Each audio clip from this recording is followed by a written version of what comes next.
اعوذ باللہ من الشیطان الرجیم بسم اللہ الرحمن الرحیم۔ عزیز طلباء، گورنمنٹ ڈگری کالج فورڈ آباز کی طرف سے اردو کے لیکچر کے ساتھ پروفیسر خضر عباس آپ کی خدمت میں حاضر ہے۔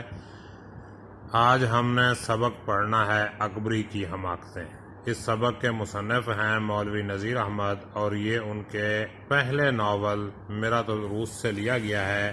میرۃ العروس کا مطلب ہے دلہن کا شیشہ۔ اس کا بیک گراؤنڈ پس منظر یہ ہے کہ مولوی نذیر احمد کو اپنی بیٹیوں کے پڑھانے کے لیے کتاب چاہیے تھی جو اسے مارکیٹ سے نہیں مل رہی تھی، تو انہوں نے خود ہی ایک کہانی کی شکل میں بچوں کی تربیت کے لیے کتاب لکھی اور انگریز حکومت نے اس کتاب کو پسند کیا، اس پہ انعام دیا، اس کو سلیبس میں شامل کیا، تو تب سے لے کے اب تک یہ اردو کے سلیبس میں شامل چلی آ رہی ہے۔ ہر کلاس میں اس کا کوئی نہ کوئی اقتباس یا اس کا سبق آ جاتا ہے۔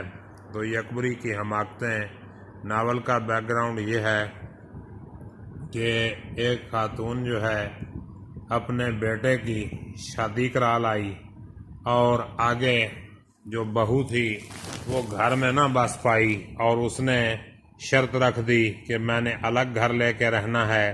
تو جب وہ الگ گھر لے کے رہتی ہے تو اسے وہاں جو مشکلات پیش آتی ہیں وہ مولوی نذیر احمد نے بیان کی ہیں، اور ان میں سے ایک مشکل یہاں پیش کی گئی ہے۔ تو جی ہم شروع کرتے ہیں سبق اکبری کی حماقتیں۔ اس کا تعارف اوپر لکھا گیا ہے کہ اکبری مزاج دار بہو ایک خاصی بیوقوف اور پھوڑ لڑکی ہے۔ پھوڑ کہتے ہیں بد سلیقہ کو، جس کی شادی محمد عاقل سے ہوئی۔ اس نے ساس سسر سے لڑنے جھگڑنے کے بعد روٹ کر اپنے خاوند کے ساتھ الگ گھر میں رہنا شروع کیا، لیکن اس کی بد انتظامی اور ناسمجھی نے گھر کو برباد کر کے رکھ دیا۔ اسی دوران میں وہ ایک کوٹنی کی ہتھیں چڑھ گئی۔ کوٹنی ہوتی ہے فراڈ، ٹھگ عورت۔ اتفاق سے ان دنوں ایک کوٹنی شہر میں وارد تھی۔ وارد تھی کا مطلب آئی ہوئی تھی، اور ہر جگہ اس کا غل تھا۔ غل کا مطلب شور مچا ہوا تھا۔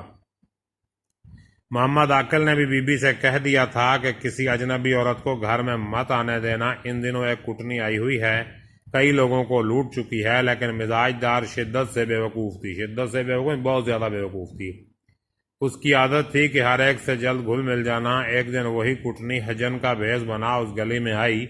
یہ مکار حجن بیوقوف عورتوں کو پھسلانے کے لیے، پھسلانے کا مطلب بیوقوف بنانے کے لیے، طرح طرح کے تبرکات اور سدھا قسم کی چیزیں اپنے پاس رکھا کرتی تھی۔ سدھا کا مطلب سینکڑوں، تسبیح، خاک شفا، زمزمیہ، مدینہ منورہ کی کھجوریں، کوہ طور کا سرما، خانہ کعبہ کے غلاف کا ٹکڑا، عقیق البحر اور موتی اور مونگے کے دانے، ناد علی، پنج سورہ اور بہت سی دعائیں۔ گلی میں آ کر جو اس نے اپنی دکان کھولی تو بہت سی لڑکیاں جمع ہو گئیں۔ مزاج دار نے بھی سنا، زلفن سے کہا گلی سے اٹھنے لگے تو حجن کو یہاں بلا لانا، ہم بھی تبرکات کی زیارت کریں گے۔ زلفن جا کھڑی ہوئی اور حجن کو بلا لائی۔ مزاج دار نے بہت خاطرداری سے حجن کو پاس بٹھایا اور سب چیزیں دیکھیں۔ سرما اور ناد علی دو چیزیں پسند کی۔ حجن نے مزاج دار کو باتوں ہی باتوں میں تاڑ لیا کہ یہ عورت جلد ڈھب پر چڑھ جائے گی۔ ایک پیسے کا بہت سا سرما تول دیا اور دوانے کو ناد علی حوالے کی اور فیروزے کی ایک انگوٹھی تبرک کے طور پر اپنے پاس سے مفت دی۔ مزاج دار ریجھ گئی۔ اس کے بعد حجن نے سمندر کا حال، عرب کی کیفیت اور دل سے جوڑ کر دو چار باتیں ایسی کی کہ مزاج دار نے کمال شوق سے سنا اور اس کی طرف ایک خاص التفات کیا۔ حجن نے پوچھا کیوں بھی تمہارے کوئی بال بچہ نہیں؟ مزاج دار نے آہ کھینچ کر کہا ہماری تقدیر ایسی کہاں تھی۔ حجن نے پوچھا بیاہ کو کتنے دن ہوئے؟ مزاج دار نے کہا ابھی برس روز نہیں ہوا۔ مزاج دار کی بے عقلی کا اب تو حجن کو یقین ہوا اور دل میں کہنے لگی اس نے تو اولاد کا نام سن کے ایسی آہ کھینچی جیسے برسوں کا امیدوار۔ حجن نے کہا نا امیدی کی بات نہیں، تمہارے تو اتنے بچے ہوں گے کہ تم سنبھال بھی نہ سکو گی۔ البتہ بالفعل اکیلے گھر میں جی گھبراتا ہوگا، بالفعل عام طور پر عموماً۔ میاں کا کیا حال ہے؟ مزاج دار نے کہا ہمیشہ مجھ سے ناخوش رہا کرتے ہیں۔ غرض پہلی ہی ملاقات میں مزاج دار نے حجن کے ساتھ ایسی بے تکلفی کی کہ اپنا حال جز و کل اسے کہہ دیا۔ جز و کل کا مطلب مکمل، سارے کا سارا۔ اور حجن نے باتوں ہی باتوں میں تمام بھید معلوم کر لیا۔ بھید کہتے ہیں راز کو۔ ایک پہر کامل، پہر کہتے ہیں 3 گھنٹے، کوئی پورے 3 گھنٹے حجن بیٹھی رہی رخصت ہونے لگی تو مزاج دار نے بہت منت کی کہ اچھی بھی حجن اب کب آؤ گی؟ حجن نے کہا میری بھانجی مومگروں کے چھتے میں رہتی ہے۔ مومگروں کا چھتا یہ دلی کے ایک محلے کا نام ہے، بہت بیمار ہے، اسی کے علاج کے واسطے آگرے سے آئی ہوں۔ اس کے دوا معالجے سے فرصت کم ہوتی ہے، فرصت کا مطلب فارغ وقت، مگر انشاءاللہ دوسرے تیسرے دن تم کو دیکھ جایا کروں گی۔ اگلے دن حجن پھرا، موجود ہوئی اور ایک ریشمی اظہار بند لیتی آئی۔ اظہار بند نالا یعنی شلوار میں ڈالنے والا۔ مزاج دار دور سے حجن کو آتے دیکھ کر خوش ہو گئی اور پوچھا یہ اظہار بند کیسا ہے؟ حجن نے کہا بکاؤ ہے۔ بکاؤ کا مطلب بکنے کے لیے ہے۔ مزاج دار نے پوچھا کتنے کا ہے؟ حجن نے کہا 4 آنے کا۔ محلے میں ایک بیگم رہتی ہیں، اب غریب ہو گئی ہیں، اسباب بیچ بیچ کر گزر کرتی ہیں، میں اکثر ان کی چیزیں بیچ دیا کرتی ہوں۔ مزاج دار اتنا سستا اظہار بند دیکھ کر لوٹ ہو گئی یعنی دیوانی ہو گئی۔ فوراً پیسے نکال حجن کے ہاتھ پر رکھ دی اور بہت گڑ گڑا کر کہا، نہیں بڑی عاجزی سے کہا، اچھی بھی جو چیز بکاؤ ہوا کرے پہلے مجھ کو دکھا دیا کرو۔ بکاؤ کا مطلب برائے فروخت۔ حجن نے کہا بہت اچھا، پہلے تم پیچھے اور، یعنی پہلے تمہیں دکھاؤں گی بعد میں کسی اور کو دکھاؤں گی۔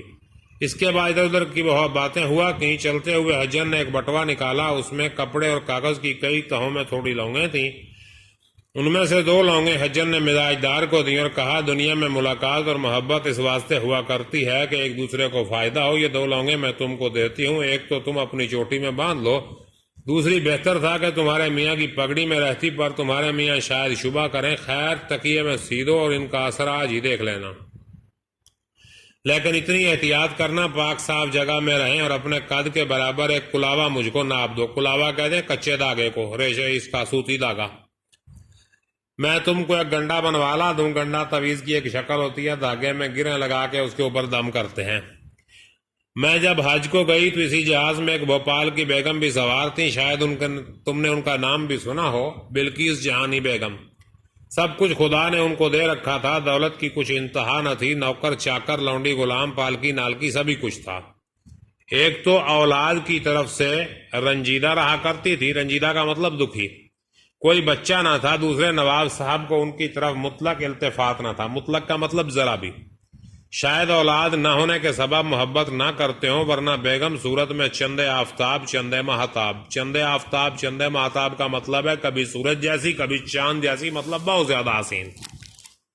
حسن و دولت پر مزاج ایسا سادہ کہ ہم جیسے ناچیزوں کو برابر بٹھانا اور پوچھنا۔ ناچیز کا مطلب عام لوگ، یعنی ہم جیسے عام لوگوں کو اپنے برابر بٹھاتی تھی اور حال پوچھتی تھی۔ بیگم کو فقیروں پر پرلے درجے کا اعتقاد تھا، یعنی بہت زیادہ اعتقاد تھا، فقیروں پر درویشوں پر بڑا یقین تھا۔ ایک دفعہ سنا کہ 3 کوس پر کوئی کامل وارد ہے، کامل کا مطلب کوئی کامل فقیر پہنچا ہوا بزرگ، وارد ہے آیا ہوا ہے، اندھیری رات میں گھر سے پیادہ پا کا مطلب ہے پیدل ان کے پاس گئیں اور پہر تک ہاتھ باندھے کھڑی رہیں۔ پہر 3 گھنٹے کا ہوتا ہے، ہاتھ باندھے کھڑی رہیں، بڑی عاجزی سے کھڑی رہیں۔ فقیروں کے نام کے قربان جائیے۔ ایک مرتبہ جو شاہ صاحب نے آنکھ اٹھا کر دیکھا، فرمایا جا مائی رات کو حکم ملے گا۔ بیگم کو خواب میں بشارت ہوئی کہ حج کو جا اور مراد کا موتی سمندر سے نکال لا۔ صبح کو اٹھ کر حج کی تیاریاں ہونے لگیں۔ 500 مسکین بیگم نے آپ کرایہ دے جہاز پر سوار کرائے، ان میں سے ایک میں بھی تھی۔ ہر وقت کا پاس رہنا بیگم صاحبہ الہی دونوں جہان میں سرخرو مجھ پر بہت مہربانی کرنے لگیں اور سہیلی کہا کرتی تھیں۔ 10 دن تک برابر جہاز پانی میں چلا۔ 11ویں دن بیچ سمندر کے ایک پہاڑ دکھائی دیا۔ ناخدا نے کہا کوئی حبشہ یہی ہے۔ ناخدا جہاز کا جو کپتان تھا، ایک بڑا کامل فقیر اس پر رہتا تھا، جو گیا بامراد آیا۔ بامراد کا مطلب وہاں سے کامیاب آیا۔ بیگم صاحب نے ناخدا سے کہا کسی طرح مجھ کو اس پہاڑ پر پہنچاؤ۔ ناخدا نے کہا حضور جہاز تو پہاڑ تک نہیں پہنچ سکتا، البتہ اگر آپ ارشاد کریں تو جہاز کو لنگر کریں اور آپ کو ایک کشتی میں بٹھا کر لے چلیں۔ بیگم نے کہا خیر یہ صحیح۔ 5 عورتیں بیگم کے ساتھ کوئی حبشہ پر گئی تھیں، ایک میں اور 4 اور پہاڑ پر پہنچے تو عجیب طرح کی خوشبو مہک رہی تھی۔ چلتے چلتے شاہ صاحب تک پہنچے۔ ہو کا مقام تھا، نہ آدمی نہ آدم ذات، تن تنہا شاہ صاحب ایک غار میں رہتے تھے۔ کیسی نورانی شکل تھی جیسے فرشتہ۔ ہم کو دعا دی، بیگم کو 12 لونگیں دی اور کچھ پڑھ کر دم کر دیا۔ مجھ سے کہا چلی جا، آگرے اور دلی میں لوگوں کا کام بنا۔ بیٹی ان 12 لونگوں میں سے 2 لونگیں یہ ہیں، ہم سب حج کر کے لوٹے تو نواب صاحب یا تو بیگم کی بات نہ پوچھتے تھے یا یہ نوبت ہوئی کہ 1 مہینے آگے سے بمبئی میں آ کر بیگم کو لینے پڑے تھے۔ جو ہی بیگم نے جہاز پر سے پاؤں اتارا، نواب صاحب نے اپنا سر بیگم کے قدموں میں رکھ دیا اور رو رو کر خطا معاف کرائی۔ 6 برس میں بھوپال میں حج سے واپس آ کر ٹھہری ایک فقیر کی دعا کی برکت سے لگاتار اوپر تلے اللہ رکھے 4 بیٹے بیگم کے میرے رہتے ہو چکے تھے۔ پھر مجھ کو اپنا دیس یاد آیا، بیگم سے اجازت مانگی، بہت روکا۔ میں نے کہا شاہ صاحب نے مجھ کو دلی آگرے کی خدمت سپرد کی ہے، مجھ کو وہاں جانا ضرور ہے۔ یہ سن کر بیگم نے چاروں ناچار مجھ کو رخصت کیا۔ 2 لونگیں اس کے ساتھ 2 برق کی حکایت دلچسپ، مزاج دار دل و جان سے متقد ہو گئیں۔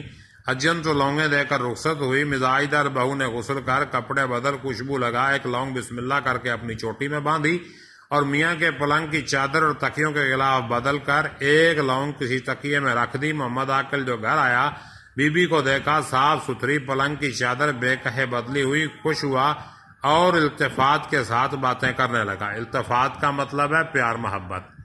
تو عزیز طلبہ، باقی سبق ہم کل پڑھیں گے، تب تک کے لیے اجازت دیجیے، اپنا خیال رکھیے گا، اللہ حافظ۔